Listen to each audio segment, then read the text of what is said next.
भूतिया जंगल का खूनी खेल।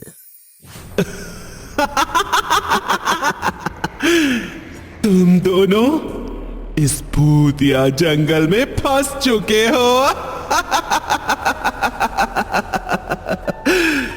यहां से बाहर निकलना मतलब अपनी मौत को दस्तक देने जैसा है। सच में भूत होते हैं? हमें माफ कर दो भूतिया आत्मा, आपका ये खूनी खेल एक हकीकत है। आइंदा से हम कभी भी इस भूतिया जंगल का खूनी खेल देखने नहीं आएंगे। आखिर क्या था भूतिया जंगल का खूनी खेल? आइए जानते हैं इस रहस्य को। रामापुर नाम का एक शहर था जहाँ प्रकाश और मीना दोनों ही अनाथ थे और एक हॉस्टल में रहते थे। प्रकाश और मीना को हॉस्टल में आए हुए कुछ दिन हो गए थे, जहाँ उनकी दोस्ती मनीषा से होती है। जिसके बाद वो हॉस्टल और उस जंगल की बात बताते हुए कहती है, तुम दोनों बहुत अच्छे हो, लेकिन इस हॉस्टल से आधी रात में कभी बाहर अकेले मत जाना, क्योंकि मैं इस हॉस्टल में 2 सालों से रह रही हूँ। यहाँ की कुछ बातें ऐसी हैं जो तुम्हें नहीं पता। आखिर ऐसी क्या बात है, हमें भी बता दो। कहीं हॉस्टल में कुछ गलत काम तो नहीं होते, या फिर रात के समय बाहर जाने से चौकीदार भैया हॉस्टल में नहीं आने देते? हाँ, यही कहना चाहती हो ना तुम? नहीं मीना, ये बात नहीं है। अपने हॉस्टल के सामने वाली जगह रात के समय एक डरावनी जंगल में बदल जाती है और यहाँ के लोगों का कहना है कि उस जंगल में एक भूतिया आत्मा रहती है। क्या सच में भूतिया आत्मा होती हैं? हमें इन बातों पर यकीन नहीं है, क्योंकि बहुत से डरावने किस्से हैं जिसके बारे में आज तक किसी को नहीं पता। लेकिन कहते हैं हमारे हॉस्टल के पीछे एक छोटा सा मंदिर है जहां एक तपस्वी जी महाशक्ति का पाठ पढ़ाते हैं और उन्हें इस जंगल का रहस्य पता है। मीना और प्रकाश ने मनीषा की बातों को मजाक में लिया और रात होने का इंतजार किया ताकि वो दोनों उस भूतिया जंगल को देख सके। लेकिन तभी आधी रात में डरावने माहौल के बीच जब प्रकाश और मीना आराम कर रहे थे, अचानक से उन्हें बाहर जंगल से कुछ अजीबोगरीब आवाजें सुनाई देने लगी। आवाजें इतनी डरावनी थीं कि दोनों का दिल सहम उठा।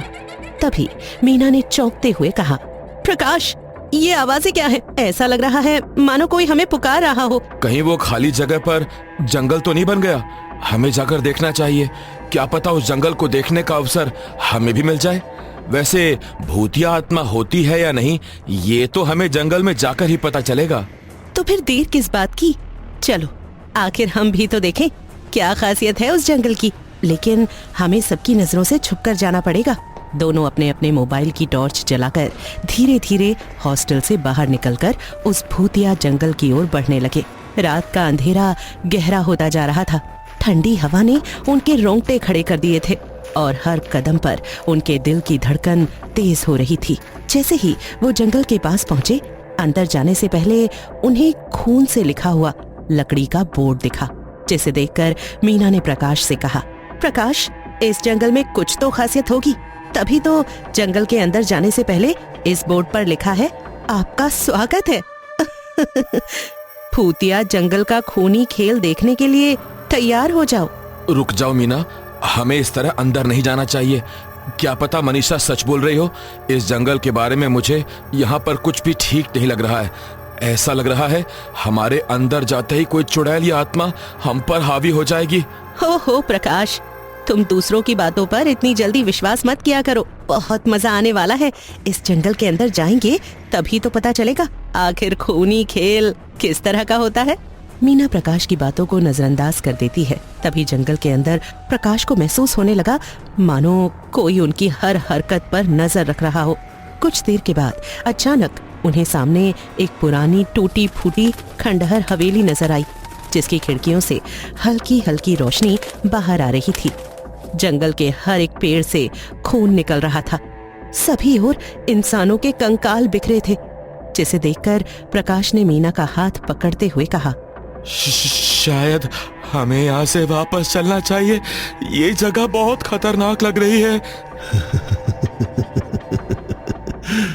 आ जाओ बच्चों, मुझे इंतजार था तुम्हारा। कोई आकर मेरे इस अकेलेपन को दूर कर दे। प्रकाश, तुम तो बहुत डरपोक निकले। और ये क्या? इतनी धीमी आवाज से ऐसे सुर लगाकर बातें क्यों कर रहे हो?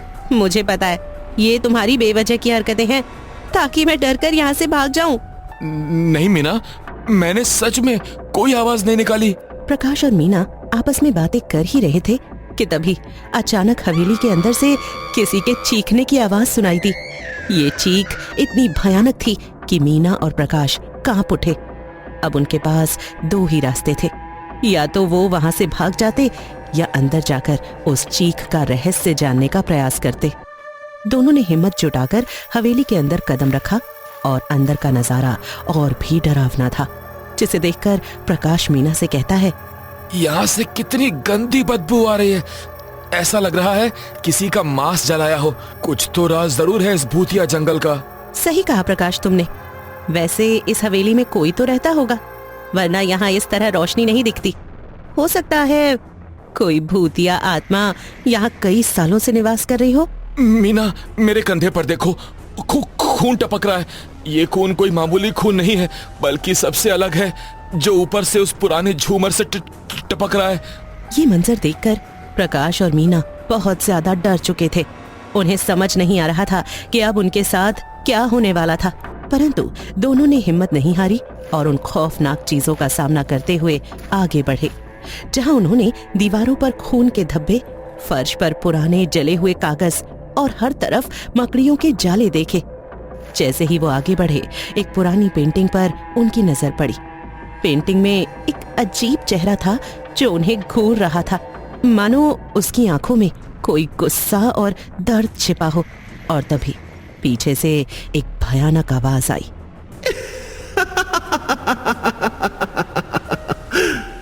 इस जगह की सच्चाई जानने की कोशिश मत करना, नहीं तो तुम दोनों कभी वापस नहीं जा पाओगे।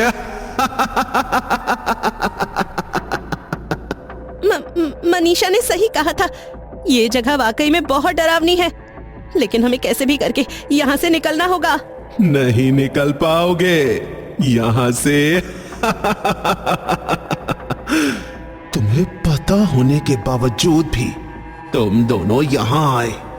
इस जंगल का रहस्य जानने आसपास के कई लोग आए और उन्होंने इस जंगल में आकर जांच पड़ताल भी की, लेकिन उन्हें मौत के अलावा और कुछ नहीं मिला। ये डरावनी आवाज सुनते ही प्रकाश और मीना ने चारों ओर देखा, लेकिन उन्हें कोई दिखाई नहीं दिया। अचानक हवेली की खिड़कियां बंद होने लगी और दरवाजे भी बंद हो गए। अब दोनों हवेली में फंस चुके थे। चारों तरफ अंधेरा था, पेड़ों से बारिश की बूंदों की तरह खून टपक रहा था। ऐसा लग रहा था भूतिया जंगल का खूनी खेल आत्माएं खेल रही हो। वहीं दूसरी ओर हॉस्टल का दरवाजा आधी रात में खुला देखकर चौकीदार अचंभित हो गया। ये दरवाजा अचानक तो खुल नहीं सकता। लगता है हॉस्टल से कोई बाहर गया है। कहीं ये नए बच्चे तो नहीं जिनका कुछ दिन पहले एडमिशन हुआ है? उन्हें तो उस भूतिया जंगल के बारे में कुछ भी नहीं पता। चौकीदार भैया, वो दोनों भाई बहन उनके रूम में नहीं मिलने वाले, क्योंकि दोनों ने ठान लिया था कि वो उस जंगल में आत्मा को देखने जाएंगे। मैंने उन्हें बहुत समझाने की कोशिश की, लेकिन वो नहीं माने। हो सकता है हमारा वहम हो, हमें उनके रूम में जाकर देखना चाहिए। चौकीदार ने मनीषा की बात पर बिना यकीन किए तुरंत मीना और प्रकाश के रूम में जाकर देखा तो अंदर कोई नहीं था। जिसके बाद वो दोनों तुरंत तपस्वी जी के पास गए और उन्हें मीना और प्रकाश के गायब होने की खबर दी, जिसे सुनकर तपस्वी जी का चेहरा गंभीर हो गया। वो जंगल मौत का अड्डा है। वहाँ भटकती आत्माएं अपने खून का बदला चाहती हैं। वर्षों साल पहले इस जंगल में एक महिला को डायन समझकर जिंदा जला दिया गया था। उसने मरते समय श्राप दिया था कि यहाँ कोई चैन से नहीं रह पाएगा। तभी से जो उस जंगल में जाता है वापस नहीं आता।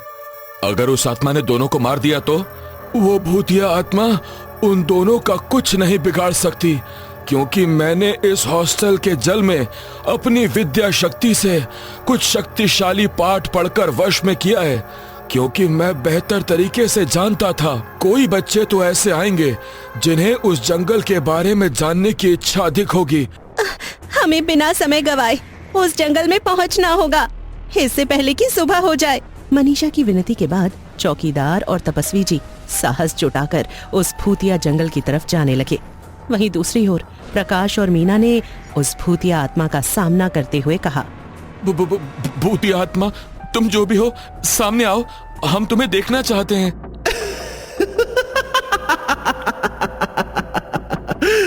मुझे देखना हर किसी के बस की बात नहीं है, क्योंकि मेरा शरीर पूरा जल चुका है और मैं एक डरावनी आत्मा बन चुकी हूं।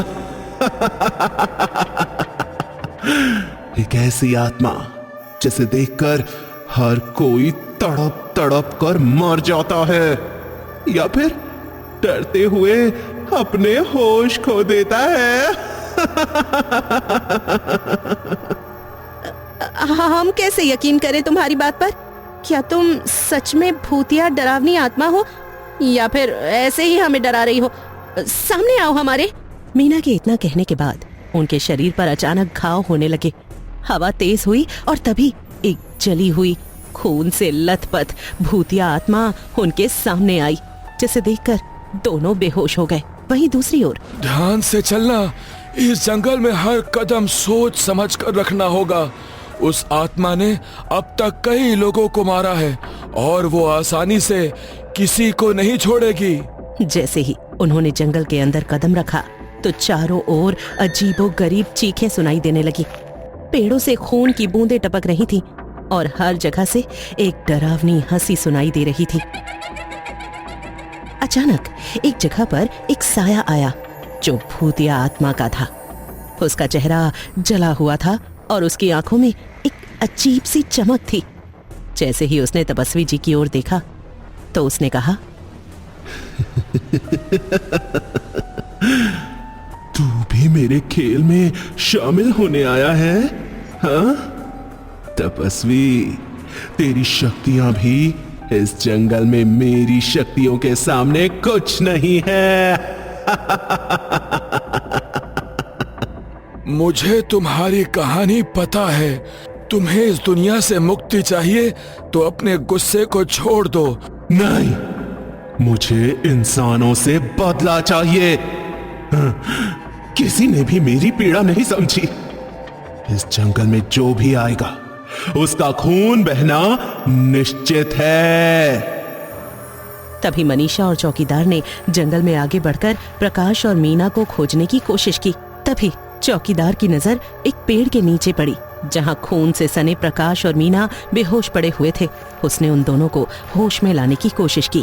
प्रकाश, मीना, प्लीज जागो, हमें यहाँ से निकलना होगा। ये जगह बहुत खतरनाक है। मनीषा, हम कहाँ हैं? वो भूतिया आत्मा, उसने हमें फंसा दिया। तपस्वी जी ने पाठ पढ़ा और माफी मांगी। फिर भयानक परछाई सामने आते ही चमगादड़ तेजी से उड़ने लगे। हर तरफ कंकाल अपनी जगह उठकर खड़े हो गए। वो भयानक परछाई जो भूतिया आत्मा में बदली और तपस्वी जी से ऊंचे स्वर में बोली, तुझे लगता है माफी से सब ठीक हो जाएगा? मेरी पीड़ा कोई नहीं समझ सकता।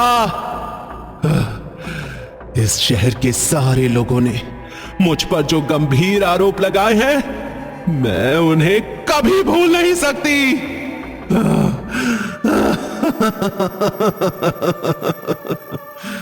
हमें बताओ, तुम क्या चाहती हो? इंसाफ, इंसाफ चाहिए मुझे। जिन्होंने मुझे जलाया उन्हें सजा मिलनी चाहिए। जब मैं आत्मा बन गई थी तब वो अपराधी यहां से भाग गए थे।